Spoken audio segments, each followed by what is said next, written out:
I got this weird idea. I want to map out every bad guy in Die Hard, how they enter the film, what they add to the story, and how they exit the screen. And basically track each and every one of them throughout the whole film. I always cared about the bad guys in movies. They are the ones who raise the stakes, give the hero weight, and make everything on screen feel sharper and more dangerous. And ever since I started making these The Villains We Love episodes, I found myself paying even more attention to their arcs, even the tiny ones. Because sometimes the smallest henchman moment can say just as much about the film as the big villain showdown. Everyone knows how Hans Gruber meets his fate, and I could recall a couple of the other memorable deaths too, but honestly, I remembered far more faces than I remembered actual details. When did they show up? How did they go out? Did they have quirks or moments I completely forgotten? And of course, what were their names? And before we jump in, a fair warning. There will be spoilers. I'll be talking about how every single bad guy dies, who takes them out, when it happens, all of it. Okay, first let's see what we're working with. We have Hans Gruber, played by Alan Rickman in his breakthrough film role, is the mastermind running the whole operation with icy charm and impeccable taste, truly the CEO of villainy. Then there is Carl, played by Alexander Godunov, is the team's unstoppable enforcer and one of the most intimidating presence in the movie, pure controlled fury with a blonde ponytail. Tony, played by Andreas Wisniewski, is Carl's younger brother and one of the crew's most agile, capable operatives. He's basically the silent but deadly type, and the fact that he's Carl's brother is quite important for the story, but more on that later. Next up is Marco, played by Lorenzo Caccialanza. He's one of the core gunmen, instantly recognizable with his intense stare and permanently annoyed expression, the classic 80s henchman vibe. Franco, portrayed by Bruno Della Santina, is part of the armed crew securing the hostages and locking down the Nakatomi building. Strong 80s Euro terrorist aesthetic here. And I have a hunch that Marco and Franco are also brothers, but I have no proof. And of course there is Uli, played by the legendary stuntman Al Leong, is one of the crew's most memorable faces, and yes, he's the guy who snacks during the heist, a true professional. Fritz, played by Hans Buringer, is another one of Hans's heavy hitters, backing up the main fighters throughout the operation. Tough guy, minimal dialogue. Then there's James, played by Wilhelm von Homburg, brings serious intimidation, and if that face looks familiar, it's because he's also the guy who played Vigo the Carpathian in Ghostbusters 2. True villain crossover energy. And I'm just going to use Vigo's face for his avatar, because reasons. Heinrich, played by Gary Roberts, helps handle the tech gear and security systems, more of a behind-the-scene villain until he isn't. Christoph, portrayed by Gerald Pohn, is another technician on Gruber's team, quietly keeping the wires, radios and equipment running while everyone else is shooting at each other. Theo, played by Clarence Giard Jr., is the wisecracking hacker of the group, cracking locks and cracking jokes with equal enthusiasm. Honestly, he's having the best day of anyone in the film, but maybe Argyle. Argyle is having more fun, I guess. Getting back to the bad guys, here's Eddie, played by Dennis Hayden. He is the fake security guard who holds down the front desk with a smile and a shotgun, the friendliest looking villain of the bunch. I guess that's why he's the fake guard.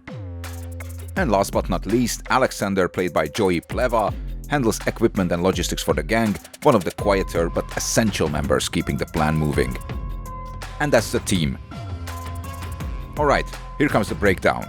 I'm going to go through every single scene where a bad guy appears, point them out and talk a little about what they are doing. And we are doing it in the exact order that the film presents them, just to keep everything clear, coherent and as Die Hard intended. And I'm going to pretty much skip everything else. Let's get to it. We jump straight to 14 minutes 14 seconds where we get our first glimpse of the truck they arrive in. At 17 minutes 14 seconds we catch another glimpse of the truck and we can almost see the driver, but not clearly enough to identify him. Just a few seconds later, Theo and Carl exit the Mercedes and stroll into Nakatomi Plaza. They are the first villains we actually see clearly. Then Carl and Theo kill the night guard and begin prepping the building. Again, a few seconds later, Heinrich appears in the side mirror here. Looks like he's the one driving the van. Theo brings hacker swagger and sarcasm. Carl is laser focused and intense. They set up everything for the big theatrical entrance. Now, the iconic villain crew introduction shot. The van opens, Tony walks in first, carrying his black bag. Peak menacing nerd energy. Right behind him is Eddie, the future fake security guard, dressed in his best high officer suit.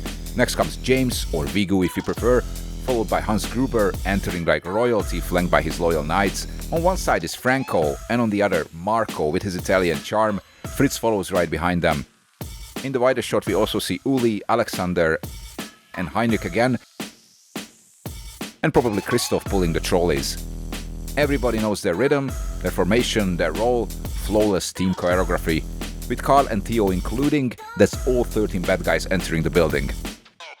Now everybody moves up to the ground floor where Carl and Theo are already waiting, and everybody slips into their designated positions. Hans secures the entrance, Eddie becomes the perfect fake guard. Tony gets to work on the electricity and phone lines, important job, important hair. Great character moment here, Carl intimidating Theo, making him nervous, which tells us that he's probably done this to Tony his entire life. Alexander close up, always nice to put a face on the guy lurking in the background. Franco and Marco enter the ballroom first, clearing the way for Hans. Vigo looms over them like a leather-jacketed guardian demon. Uli is also here with Fritz. Vigo and his leather jacket get some well-deserved screen time while they round up the hostages, and here's Fritz with his MP5. Classic. Carl and Alexander behind Hans, forming a very intimidating triangle. And here is the big all-star team shot: Vigo, Fritz, Carl, Hans and Franco. And Alexander still loyally trailing behind Hans. We get back to the elevator with Carl and Tony, the brothers reunited in the steel box of tension. And from a different elevator come Uli, Marco and Heinrich, the secondary strike team. They are up to something. Now Takagi's interrogation scene and murder happens. Only Carl and Tony are present in the first half. Tony carries his black bag, a recurring prop. Theo is already at work, cracking systems. Takagi dies and McClane makes a noise. The villains learn they are not alone. Carl immediately takes point. He's very good at taking point. Meanwhile, Uli, Marco and Heinrich are rigging the building's roof with explosives. Busy bees. Christoph spotted behind Hans, smoking like he's on a break from a completely different movie. Tony is back at the party level with Hans, but without the bag this time. Eddie in position, snug as a bug, doing stellar customer service. And Tony again, this time with the bag. Consistency. Now we get to the first villain death of the film. But what a fight it is. He's sharp, aggressive and absolutely trying to destroy McClane. And honestly, McClane gets lucky with that neck snap. Tony outskills him here easily. Tony also delivers the first serious injuries to McClane, establishing the bloody undershirt look. And his radio from his back kickstarts the plot. Tony is out. Back at the party we get the legendary "now I have a machine gun ho ho ho" moment, where McClane learns some of the villain names, and it's about time that we learn their names. Carl learns Tony is dead.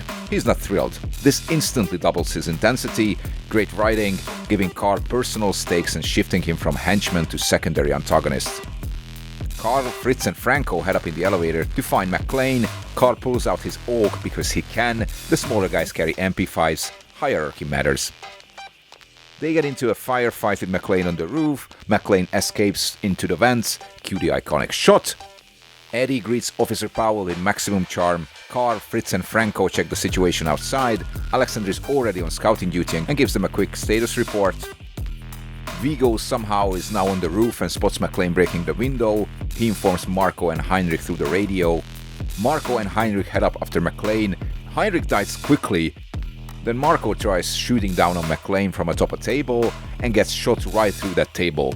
Peak 80s action cinema. Heinrich out. Marco out. Down from 13 to 10. Eddie wishes Powell a Merry Christmas. Great customer service again. Marco's body lands on Powell's car and moves the plot forward by finally convincing Powell this isn't a prank. Again, very clever writing.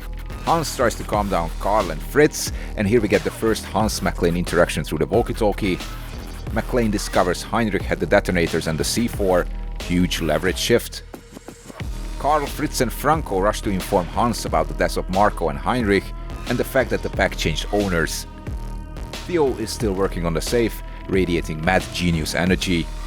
McClane says they are down to 9, but it's actually 10, John. Maybe bad guys were off your radar. Alexander shows up with Holy McClane. Another clear shot of Christoph, still smoking, now assisting Theo. The crew assembles for the upcoming police assault. Eddie on the desk, Uli in position, and the iconic candy bar theft happens here. Priorities. Vigo appears with, honestly not sure who, probably Alexander. Franco looks stressed, understandable. Vigo pushes out the heavy weapons cart, serious firepower.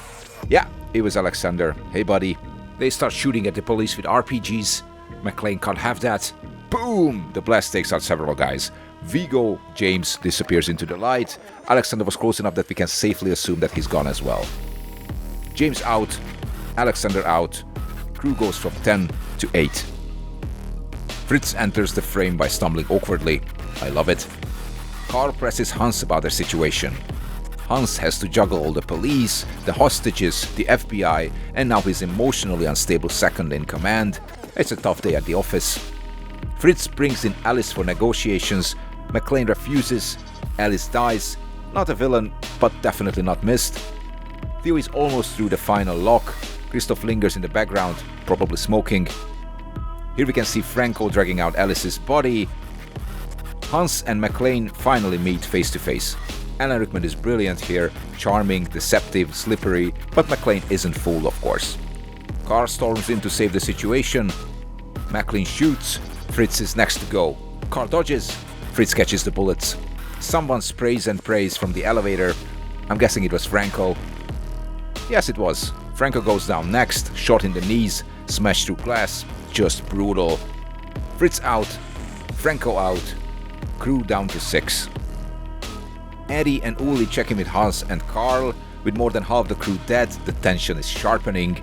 The FBI shuts down the power grid, the magic moment happens, the safe unlocks, Hans and Theo celebrate. The vault opens, Christoph finally gets a break, and the smoke, of course. Theo wishes another Merry Christmas, he's really in the spirit. McClane finds the rest of the C4 on the roof. Carl finally meets his arch-nemesis. They fight, and it's a really fun fight. But of course, this won't be Carl's final scene. Uli pushes the hostages upstairs to the roof. Christoph and Theo bag the bearer bonds. Hans and Eddie drag Holly into the final setup. Uli gets shot by McClane. Not spectacular, but effective. Uli out. The rooftop bomb goes off. Massive explosion. Theo gets rammed by Argyle. Not dead, but definitely done for the night. Theo out. Hans and Eddie are pushing the loot when McClane interrupts the operation. Christoph gets knocked out with a rifle butt. He likely survives and probably goes to prison, but he's out of the story. Christoph out. The final standoff. Eddie gets shot in the head, and then we get the immortal Hans Gruber fall, one of the greatest villain exits of all time. Eddie out. Hans hits the ground, the end of an icon. Hans out. And then Carl, the slasher villain of the film, pops back up for one last scare, but this time Pavel steps in, overcomes his trauma and shoots him down, a rare henchman death that ties directly into a hero's emotional arc. Carl out. And that's it. That's all the bad guys down. Well, that was fun, and surprisingly insightful. What really stood out to me is how every bad guy in this film has a purpose. They are not just there to look intimidating, bark orders, or exist as a target practice for the hero. In Die Hard, the whole crew is part of a carefully constructed machine. Everyone has a role, a task, a tiny character beat. Even someone as small as Christoph gets a defining trait, like being the chain smoker of the group. And the deaths aren't just spectacle or cheap thrills either. Each one moves the plot forward, raises the stakes, or pushes the character to grow. That's smart screenwriting, and great acting from every single one of those guys, no matter how small their part was. It's a reminder that without memorable villains, there are no real stakes and no real payoff when the hero finally wins. Done right, the bad guys elevate the entire movie, sometimes becoming just as iconic as the hero himself. If you enjoyed this breakdown, let me know. I might map out more iconic villain teams in the future. And now, yippee-ki-yay, and thanks for watching.